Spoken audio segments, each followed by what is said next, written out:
The 1982 Ford Courier occupies a curious space in American truck history, a vehicle that blended compact practicality with the lingering influence of Japanese engineering.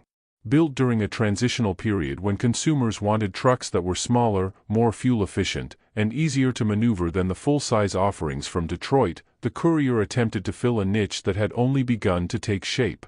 Yet, despite its popularity among certain working-class buyers, small business owners, and young drivers seeking affordability, it also carried several flaws that would become defining characteristics of its legacy. These flaws didn't necessarily ruin the truck, but they created unmistakable frustrations that affected reliability, driving comfort, long-term ownership costs, and even resale desirability. Understanding these defects helps explain why, despite its charm, the Courier eventually faded into the background of automotive memory, overshadowed by its successor, the Ford Ranger, and by rivals who addressed weaknesses that Ford took too long to solve. One of the most widely discussed issues with the 1982 Ford Courier was its tendency toward overheating, particularly in warmer environments or when subjected to constant heavy loads. The truck relied on a cooling system that, while adequate for light commuting, struggled under sustained stress. Owners often reported temperature gauge spikes during uphill driving, towing, or even prolonged idling on hot summer days. The radiator was modest in size, and the engine's layout left limited potential for airflow improvements without aftermarket modifications. Many drivers tried to compensate by adding auxiliary fans or upgraded radiators, but these solutions were typically reactive rather than preventive. The problem was compounded by the fact that the Courier's market targeted people who genuinely used the truck for work, hauling tools, carrying materials, or driving on rugged terrain. Ironically, the work that owners expected the truck to handle was precisely what pushed the cooling system beyond its comfort zone. When the engine overheated, not only did performance degrade, but the risk of head gasket failure increased. Some owners learned this the hard way when they noticed coolant leaks, white exhaust smoke, or poor compression after months of pushing the truck in ways Ford should have anticipated. The overheating issue also exposed a secondary and closely related flaw: the inconsistency of the factory carburetor tuning. The 1982 Courier still used carbureted fuel delivery, and while this was common for the era, Ford's setup was notoriously finicky. Small adjustments to temperature, humidity, and altitude could cause the engine to run too rich or too lean, affecting not only fuel economy but also the truck's overall smoothness.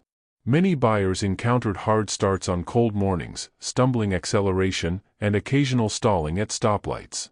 When a carbureted engine runs out of tune, combustion efficiency suffers, leading to excess heat, misfires, higher operating temperatures, and added strain on engine components. A poorly tuned carburetor was also a major contributor to the Courier's inconsistent idle quality, which left drivers pressing the accelerator lightly at stoplights just to keep the truck from sputtering. Some dealerships attempted to recalibrate the carburetors, but many lacked the expertise to achieve stable long-term results, and owners found themselves making repeated visits for adjustments. This was a problem that competitors like Toyota and Nissan were already learning to control more effectively, giving imported trucks stronger reputations for reliability while the Courier struggled to keep up. Beyond the mechanical frustrations, the 1982 Courier suffered from a noticeably stiff suspension that often delivered a harsh ride, especially when the truck was unloaded. Ford aimed to provide durability and respectable payload capability, but the trade-off was comfort. Leaf springs in the rear and the simple front suspension design meant that every small bump, pothole, or uneven patch of road transferred directly into the cabin. Drivers described the sensation as bouncing, jarring, or truck-like in the worst way, especially when compared to the smoother, more refined compact trucks emerging from Japanese rivals. The Courier could behave reasonably well when carrying a moderate load, as the weight helped compress the springs and reduce harshness, but for daily driving with an empty bed, the experience was far from pleasant. Long highway trips could feel fatiguing, and rough city streets made the cabin shake to the point where interior rattles became part of the driving soundtrack. Some owners tried replacing the shock absorbers with aftermarket options, but while this softened the harshness slightly, it couldn't fully overcome the limits of the original suspension geometry. This issue made the truck feel older and less refined than it actually was, reducing its appeal as a comfortable daily driver at a time when consumers were beginning to expect more car-like comfort even in small trucks. The interior quality of the 1982 Courier only amplified the discomfort caused by the suspension. Ford designed the cabin with functionality in mind, but this practicality came at the expense of long-term durability. Many owners noticed early wear on the seat upholstery, particularly along the edges where the driver slid in and out. The dashboard materials were prone to cracking under sun exposure, and the door panels, especially the armrests, often loosened with repeated use. Rattles, squeaks, and vibrations plagued the cabin as the truck aged, creating the impression of a vehicle wearing out faster than expected. Because compact trucks were often used for both work and daily transportation, interior durability mattered more than Ford anticipated. When the interior felt cheap or deteriorated quickly, it influenced how owners perceived the entire vehicle. It didn't help that the sound insulation was minimal, so engine noise, road noise, and wind noise blended into an ever-present hum that made conversations difficult at higher speeds. The low-budget interior wasn't necessarily a deal-breaker, but it reinforced a broader reputation. The Courier felt like a working tool, not a refined vehicle. As standards for comfort and design rose in the early 1980s, this weakness became increasingly apparent. Another defect that shaped the Courier's reputation was its susceptibility to rust, a problem exacerbated by the truck's utilitarian construction and Ford's insufficient corrosion protection. Certain body panels, especially the wheel arches, lower doors, rocker panels, and bed seams, had a tendency to rust prematurely in humid or salt-exposed environments. Owners living near coastal areas or in states that used road salt during winter were particularly affected. The rust typically began as small bubbles beneath the paint, but once it took hold, it spread more aggressively than many drivers expected. Trucks that were only a few years old sometimes showed rust holes large enough to compromise structural integrity or require welding. The bed floor was another vulnerable spot. Moisture could accumulate beneath the mat or in the seams, accelerating corrosion. The issue wasn't limited to cosmetic surfaces either. Rust attacking the frame or suspension components could create safety concerns. While many vehicles from the 1970s and early 1980s suffered from rust issues, the Courier's small size and lower ride height made it more susceptible to water and debris buildup, and Ford didn't yet employ the advanced galvanization methods its competitors began adopting. As a result, many Couriers that would otherwise still be on the road eventually succumbed to structural rust, making surviving examples increasingly rare today. These 5 defects, overheating, carburetor inconsistency, harsh suspension, low interior durability, and susceptibility to rust, formed the core of the Courier's mechanical and practical shortcomings. Yet, despite all these issues, the truck still developed a certain charm among enthusiasts. For many, its simplicity was part of its appeal. The engine, when properly cooled and tuned, could run reliably for hundreds of thousands of miles. The compact size made it exceptionally maneuverable, and its modest weight made it surprisingly nimble compared to heavier domestic trucks. Owners who understood the truck's limitations and addressed its weaknesses proactively often found the Courier to be dependable and cost-effective. But its flaws also explain why Ford replaced it with the Ranger only a year later and why the Courier never reached the cultural status achieved by competitors like the Toyota Hilux or the Nissan Hardbody. The 1982 Courier remains a fascinating reflection of early 1980s automotive philosophy, a mix of practicality, cost-cutting, and transitional technology caught between eras. Owners often describe it as a truck that demanded involvement, keeping an eye on the temperature gauge, adjusting the carburetor seasonally, maintaining rust protection, and driving with expectations that matched the truck's limitations. For some, this involvement created a sense of connection. For others, it became an ongoing list of frustrations. The truck's legacy is shaped not just by its defects but by the way people learn to work around them, creating stories of both failure and affection. These stories form the basis for understanding why the Courier, despite its faults, continues to attract a niche group of fans who appreciate both its strengths and its weaknesses. The long-term ownership experience of the 1982 Ford Courier reveals how the truck's most notable defects intertwined in ways that shaped its identity more strongly than Ford likely expected. While on paper the Courier offered simplicity, efficiency, and an accessible entry into the world of pickup truck ownership, each of its weaknesses added layers of complexity that owners had to manage. Over the years, these issues compounded, influencing not only running costs but also the emotional relationship people developed with the vehicle. Some drivers persevered because they appreciated the truck's utilitarian nature, while others moved on quickly, viewing the Courier as a stepping stone rather than a dependable companion. Yet the persistence of these stories is precisely what keeps the Courier relevant to automotive enthusiasts who seek to understand what made this truck unique despite the challenges it presented. The overheating problem, for example, represented far more than a simple mechanical inconvenience. In older vehicles, overheating can signal the beginning of multiple cascading failures, warped cylinder heads, compromised gaskets, degraded coolant channels, or even cracked blocks in extreme cases. With the Courier, the issue often stemmed from a combination of marginal cooling capacity and inconsistent airflow management, particularly at low speeds. When owners attempted to use the truck for small business operations, delivering goods in stop-and-go traffic or navigating construction sites, the cooling system frequently struggled. The fan clutch design of the era lacked the responsiveness needed to adapt quickly to rising temperatures. This caused the engine to heat up faster than the system could compensate, especially in warm climates. Long-term owners learned to anticipate this behavior, driving with heightened sensitivity to the temperature gauge and planning routes that minimized prolonged idling. Although aftermarket radiators and electric fan conversions became common solutions, these upgrades added cost and complexity to what was originally marketed as a low-maintenance work truck.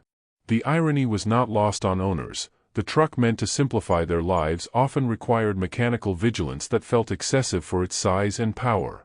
Closely linked to the overheating issue was the recurring frustration caused by the carburetor's sensitivity. As the industry gradually moved toward electronic fuel injection, carbureted engines revealed their limitations more prominently. The Courier's carburetor, though functional, lacked the resilience necessary for varying driving conditions. Seasonal temperature changes, slight differences in fuel quality, and even the natural wear of internal components all influenced its behavior. When the carburetor failed to maintain the proper air-fuel mixture, the engine suffered in multiple ways. A mixture that was too rich wasted fuel, fouled spark plugs, and produced excessive emissions. A mixture that was too lean increased combustion temperatures, raising the risk of detonation and contributing again to overheating.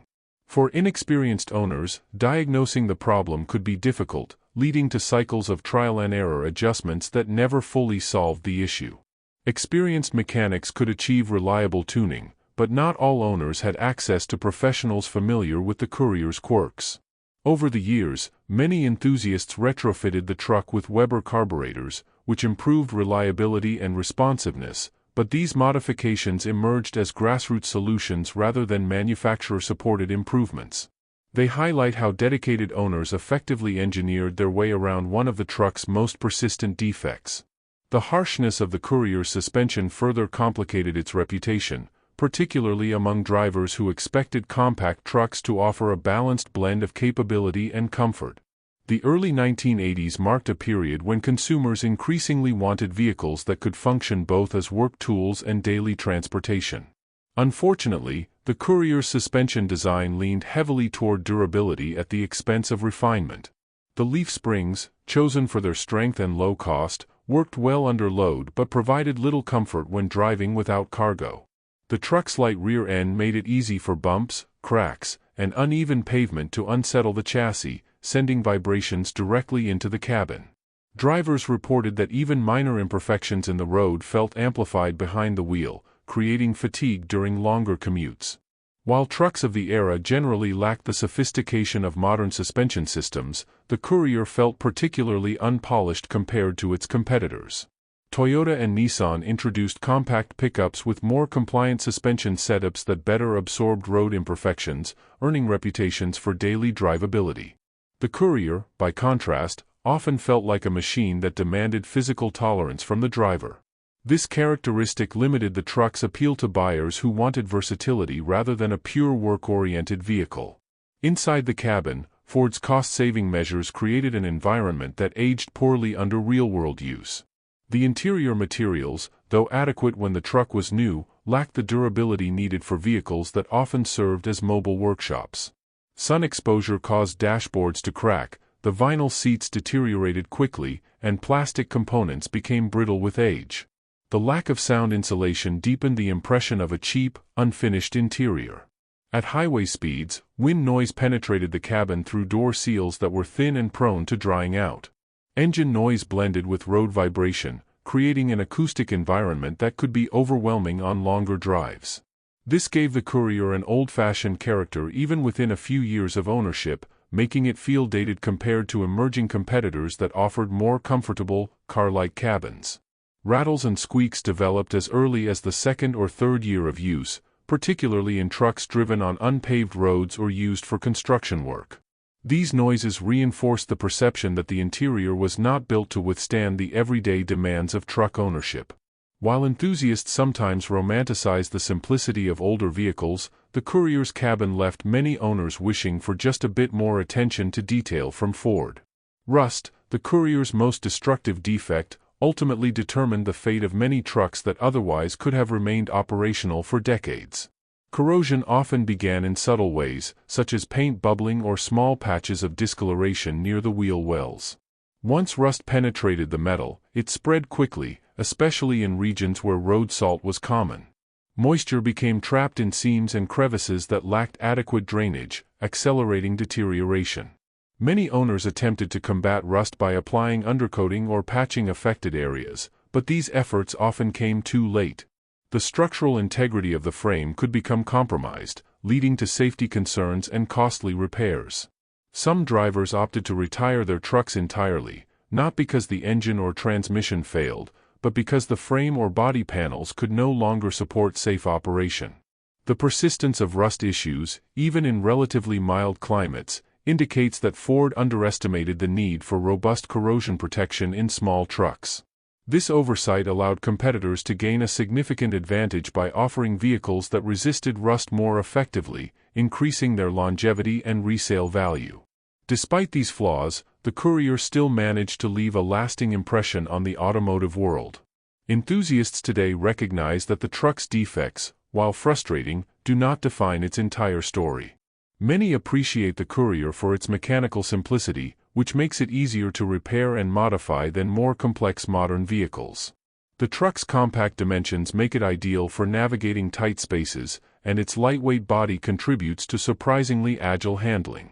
For some, the Courier represents a pure expression of what a compact truck should be: small, capable, honest, and unpretentious. The defects that once frustrated owners now form part of the truck's charm, giving it a personality distinct from the polished, technology-rich vehicles of today.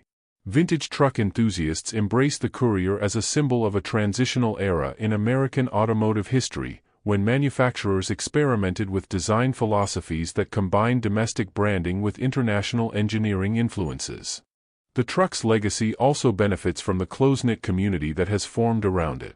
Owners share knowledge about how to mitigate or eliminate the Courier's most pressing issues, such as installing upgraded radiators, converting to Weber carburetors, reinforcing rust-prone areas, or modifying the suspension for improved comfort.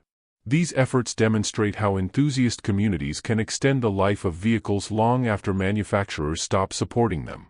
The Courier may not have achieved the legendary status of some contemporaries, but it occupies a meaningful space in the hearts of those who recognize its role as a stepping stone in the evolution of compact pickups. Acknowledging its defects provides valuable insight into the design challenges of the era, highlighting how far manufacturers have come in addressing the needs of consumers who expect both durability and refinement. In the end, the 1982 Ford Courier remains a truck defined by contradictions. It was simple yet demanding, practical yet flawed, reliable when maintained properly yet vulnerable under neglect. Its defects shaped its reputation, but so did the perseverance of owners who adapted to its quirks and found ways to keep the truck functional. The Courier's strengths and weaknesses form a narrative that reflects the broader challenges of designing small utility vehicles during a period of shifting expectations and emerging technologies. Though overshadowed by the Ford Ranger and by foreign competitors that corrected many of the Courier's shortcomings, the 1982 model still holds a unique place in the story of American trucks. Its defects remind us that even imperfect machines can earn admiration, especially when they capture the spirit of an era and inspire the dedication of those who appreciate their character.